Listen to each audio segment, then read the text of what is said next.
Voilà, une Apple Expo de plus pour moi. Je pense que celle-ci est la plus triste et la plus tristounette que j'ai jamais faite. Bon, naturellement, on n'a pas eu l'iPhone, mais ça, on s'en doutait déjà. Le stand Apple était, pour ma part, je trouve ridiculement petit et très très dilué. C'est assez étrange pour une Apple Expo.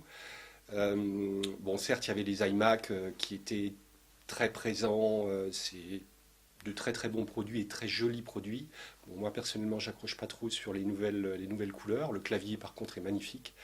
Bon, moi, ce qui me désole le plus, ce qui m'attriste le plus, c'est les quantités d'iPod Touch qu'on a pu voir. Enfin, voir, c'est un grand mot. Moi, j'ai pu en compter trois. Et il fallait faire entre une demi-heure et une heure de queue pour espérer pouvoir le toucher et encore.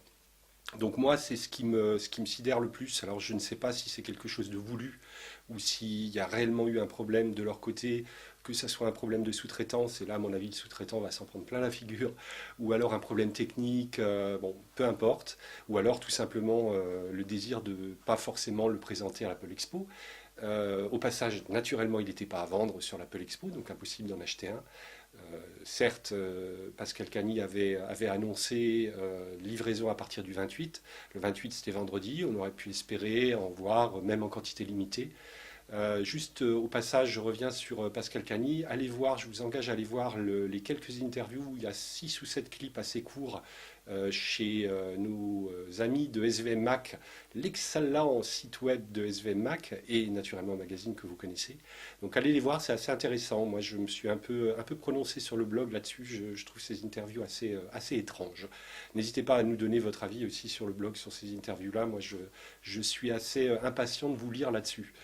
Bon, heureusement, l'Apple Expo, il y a d'autres personnes. On est allé voir nos amis et copains.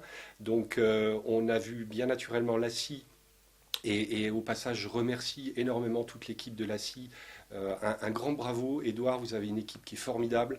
Ils sont souriants, ils sont agréables, ils sont disponibles, ils sont bons techniquement. Enfin bref, c'est toujours un plaisir d'aller les rencontrer. Merci beaucoup à Jérôme Hott pour d'avoir accepté cette interview.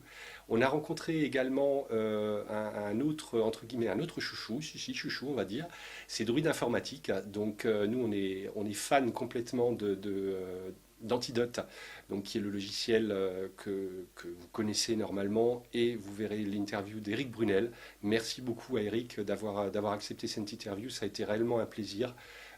Comme je le dis souvent, nos cousins québécois sont toujours aussi sympathiques et disponibles, et c'est vraiment un grand plaisir. On a découvert aussi, juste un peu avant l'Apple Expo, deux personnes, Laurent et Thibault, qui ont lancé depuis début septembre un nouveau service qui s'appelle Univers Podcast. Donc, ils vont nous en parler durant cette interview. Et on reviendra très certainement dans les semaines à venir sur Univers Podcast. Bien sûr, Wacom, on est allé les voir. Je n'ai pas fait d'interview parce qu'il y avait vraiment trop de monde. Mais le stand était magnifique, il y avait de la place, c'était spacieux, il y avait plein d'intervenants de qualité. Naturellement, la gamme bambou s'est agrandie, comme on vous l'avait annoncé il y a quelques jours, avec la Bamboo One et la Bamboo Fun, qui ont fait un carton au passage à l'Apple Expo. On va aller les voir. Je vais programmer ça avec Jean-Marc. On fera ça dans leurs locaux. On sera plus au calme. On vous présentera en détail les produits. Et on va faire ça dans les semaines à venir sans aucun problème. Donc voilà dans les grandes lignes.